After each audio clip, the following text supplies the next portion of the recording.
if this one German officer wouldn't have realized this, we couldn't have crossed. We would have stayed there. Now we stayed on the railroad track, and then somebody came with some rifles, and I got also one that we should try to defend the train if overnight partisans come. Yeah, She was killed. What do you think what would have happened? But anyways, this is how desperate situations had been. Then we had, of course, large boxes and so with food for I don't know how long.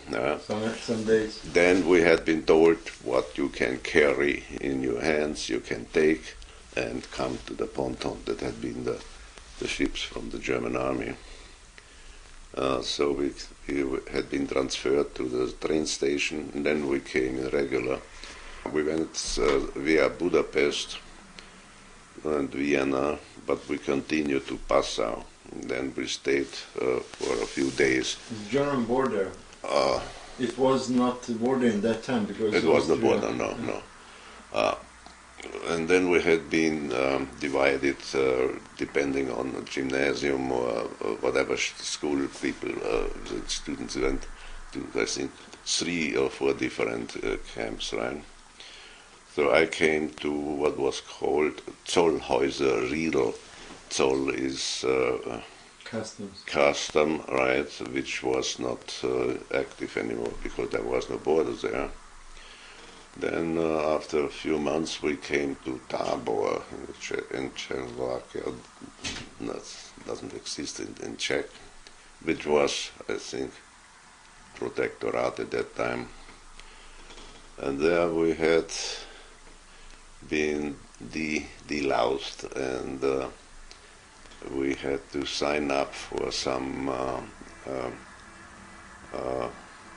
unit in German army. Okay, so I was selecting the tank unit. Right? How old was you? At that time, I was 14 years. That was the last few months panic, right? It never happened, of course, not with us. But in other areas like Berlin, they had to... They had to use their weapons. Yeah, the Hitler used. Panzerfaust. Kids with Panzerfaust, I saw. I don't know whether they could do this, but anyway, it was very turbulent. And I had been told... Just tell me, how many days did you travel from Russia to Passau? 6 or 7 days, something Whole like. week? Yeah. Oh yeah. But there was no interruption of any kind. Planes, bombs, no. I was fortunate. There was once in Passau there was a alarm for bombing. Bomb raid. Yeah, a bomb raid, but there was a blind alarm. It didn't happen. Other than that, I was never close to any dangerous situations. We had been hungry, of course. There was very little food. And then when it came close, I think 3-4 weeks before the Russians came, I met there, my sister was already there, my aunt and her sister, and about 5-6 other women from Vershets. And the first night it was quiet. The second night the Russians started raping. And my sister and I lived on a house right underneath the roof. This, I know that. Yeah.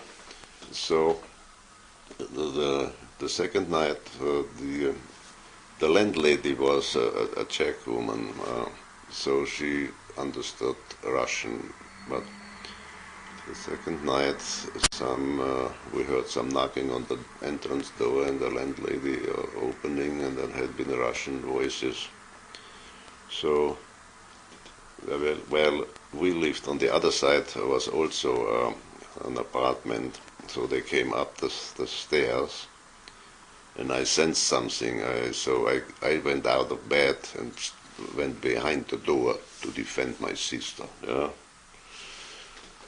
Yeah. So they went to the other side, opened the door, had a few words, and nothing happened. And they came to our door, and again had a conversation, a few words with the landlady, and then they left. Next morning we asked her, and she said, "Oh, on the first place there was a mother and a daughter from Berlin, and they had not been pretty women, so they didn't Not want them." attractive. Huh? She was not so attractive. Yes. Then they came to the other side, and the landlady said it is just a junk room for collect old stuff and so. And Was ever in your life before a moment that you got more afraid? I wasn't afraid. Yeah? No. I'm not scared actually. I But don't. you was 14 only. Yes, but looking back, I didn't know what I was doing. But I cannot remember that I was afraid. Whatever, however that may sound. Then the next day, we went to another house where our aunt lived, and they had some goats and some hay on top of it, and so we slept there. And then across the street there was a young woman living, and we in the evening we heard some shots. So what happened was that they wanted the daughter of this people living there, and the father didn't open the door, so they shot into the lock of the door. And I don't know what happened to the father, but they took the girl anyway away. And then is when these 5, 6, 7 women from Vershets decided we have to go. Move west. Yeah, the American zone was only about, I would say, 100 kilometers away.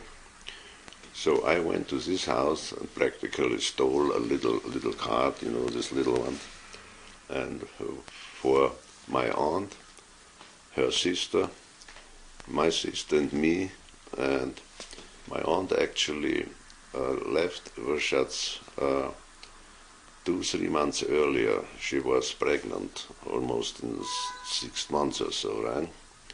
So my aunt was pushing the baby carriage, and we pulled the little wagon.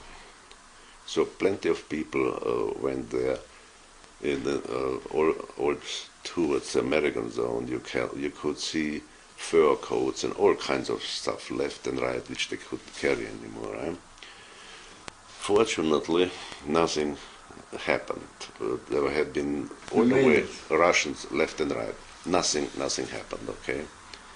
So then we reached the American zone, and after 2 months in this village, they had transported us with trucks, American army trucks, to, I think it was Regensburg, something like that.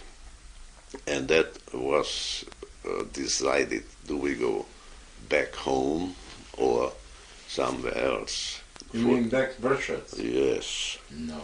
Yes, fortunately, no one, the decision was not to go back. We wouldn't have made anyway.